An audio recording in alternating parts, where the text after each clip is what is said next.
A lot of us are taught that being agreeable and nice is a good thing, right? But what happens when that constant yes starts to feel less like kindness and more like an obligation?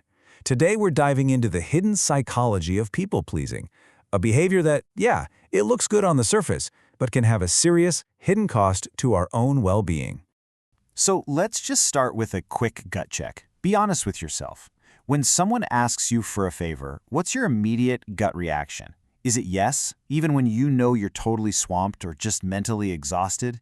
If just the thought of saying no makes you feel anxious or kind of sick with guilt, well then you are in exactly the right place. And yeah, if that feeling of guilt sounds familiar, you might be caught in what a lot of psychologists call the people-pleasing trap. It's so important to get this. This isn't just about being a nice person. It's a really complex behavioral pattern, and it has much, much deeper roots. Okay, so at its absolute core, people-pleasing isn't really about genuine generosity. It's a pattern that's driven by a deep need for what's called external validation, basically getting approval from others.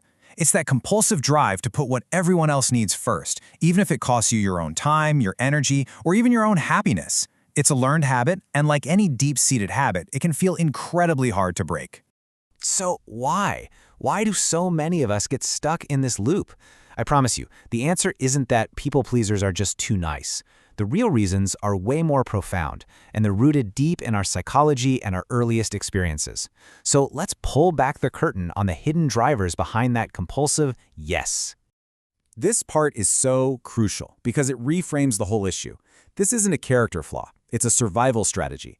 A lot of this can stem from a primal fear of being rejected or abandoned if you don't go along.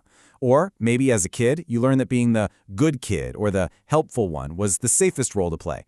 And that creates this cycle where your own self-worth gets all tangled up in what other people think, making any kind of conflict or disapproval feel genuinely terrifying.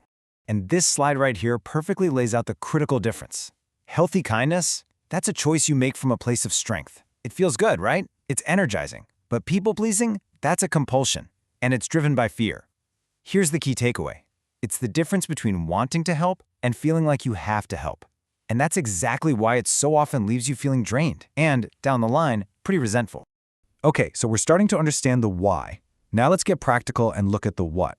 How does people-pleasing actually show up in our day-to-day lives? Because recognizing these signs is the absolute next step if you want to make a change. Do any of these hit a little too close to home? Always saying I'm sorry for things that have literally nothing to do with you? Or how about agreeing with an opinion you don't actually share just to keep things smooth? Or that sinking feeling in your stomach when you even think someone might be upset with you? Come on, these aren't just little personality quirks. They are classic signs that you might be putting everyone else's comfort way, way above your own. And constantly saying yes has a real, tangible cost. I mean, look at this breakdown. Burnout is the single biggest consequence, a whopping 40%. It's true what they say, you just cannot pour from an empty cup. And then there's resentment, another huge piece of the pie.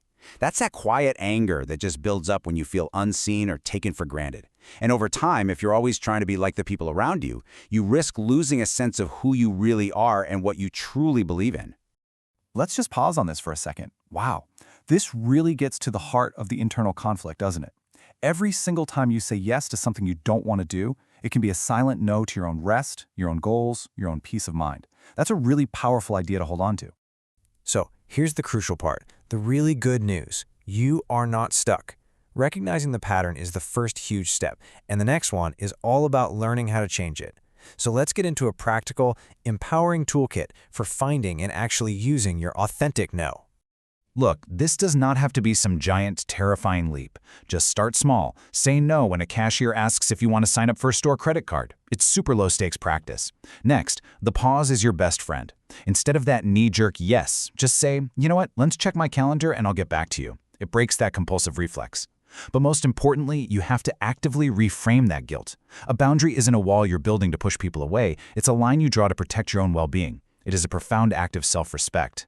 And please, please remember this. You are unlearning a behavior that has probably served as a form of protection for years, maybe even decades. It's not going to change overnight.